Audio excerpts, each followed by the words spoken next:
picture of me and my class at the first school I went to after moving here. I want you all to look at it and ask yourself the question of whether I look like I'm okay or not. Now, I don't remember much about my first day at kindergarten, but there's this one memory that I won't ever forget. The moment that my dad turned to me and told me that he has to go. I remember crying so hard. I begged him not to leave me there. My first few months of kindergarten, I was a pretty aggressive child, or so I'm told. I didn't know the language, so the only way that I could explain myself or get any kind of attention was by pulling on other kids' arms or tugging on their clothes. After about 2 months of this, I finally learned English. Those 5 years at British school were probably some of the best years of my life. I was a good student, my teachers liked me, I had friends, and I got along with everyone in my class. It was the first place and the first group of people that I remember belonging to. It was my home. This is a picture of me at my Polish school. I would like you all to do the same as the previous photo and ask yourselves, am I okay? Does this girl look like she's doing fine? Is she happy? In 2020, my parents transferred me to a Polish school. My first day was interesting. You see, at my old school, we wore uniforms. So me and my parents didn't know that I had to wear something nice on the first day of school. I already looked different than everybody else there, but in my black leggings and my red hoodie, I stuck out like a sore thumb. I don't remember much about the rest of my day there, but my mom was pretty mad at the school for not letting us know about the dress code earlier. I cried my whole first week whenever I got back home. I didn't fit in. I didn't understand what anybody was saying to me. It took me the whole school year before I could finally speak in Polish. I still struggle.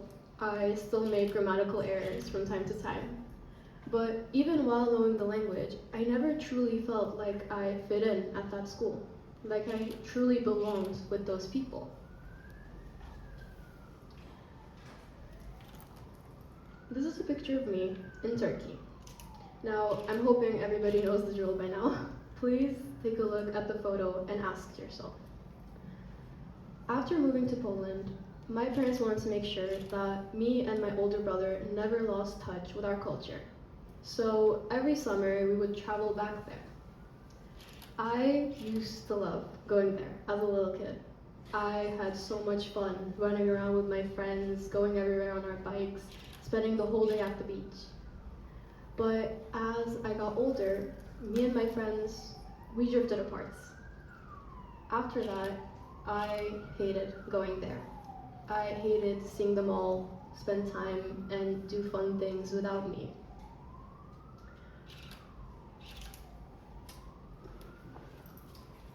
But if you ask the people on the outside, watching me, observing my life unfold, there wasn't anything wrong with me.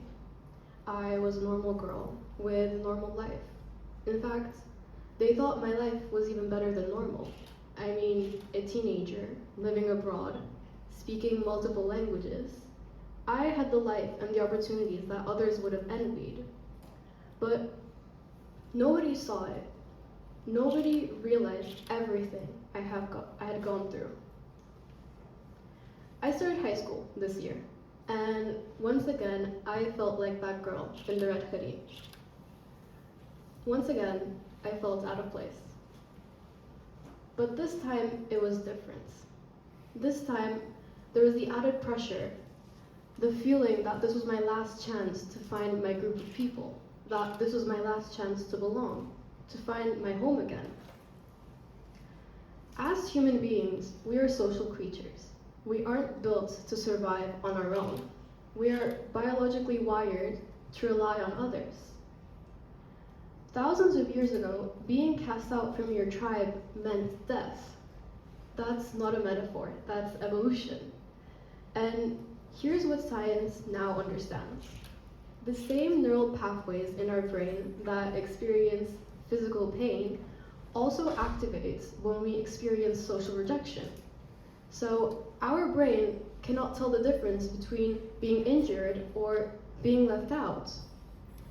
So when I cried my whole first week of Polish school, when I watched my friends in Turkey hang out without me, when I started high school this year, feeling like that girl in the red hoodie again, that wasn't just sadness, that wasn't me being dramatic or even sensitive. That was my biology screaming, "You are not safe. You are alone. You need to find your group or you will not survive." This is what adolescence amplifies. In the teenage brain, social feedback like acceptance, exclusion, status feels more intense than at any other point in our life.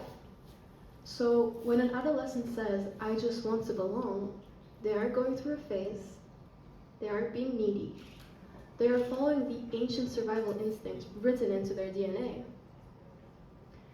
But here's the part that bothers me most. Most of us don't see it. We look at a teenager who gets good grades, speaks multiple languages, who looks like she has friends, and we think, what could possibly be wrong with their life? But belonging isn't something that's only visible from the outside. You can have everything, but still feel like you have nothing, because in reality, you have no one. So the photos I showed you, is she okay? The honest answer is not always, because being a social creature that cannot find her tribe, that's not a personality flaw. That's a biological emergency playing out in slow motion. We as adolescents don't just want to belong. We need it. We are wired for it. And here's what I need you to understand. The girl in the first photo, she found her place, and she was more than happy there for a couple of years. The girl in the second photo, she lost it. She wasn't okay, not for a very long time anyway. The girl in the third photo, she looked happy, but on the inside, she was drowning. And the girl you see standing before you today, I hope I did, but I suppose only time will tell. Same girl, same face, same smile in every photo, but in reality, completely different stories. Thank you.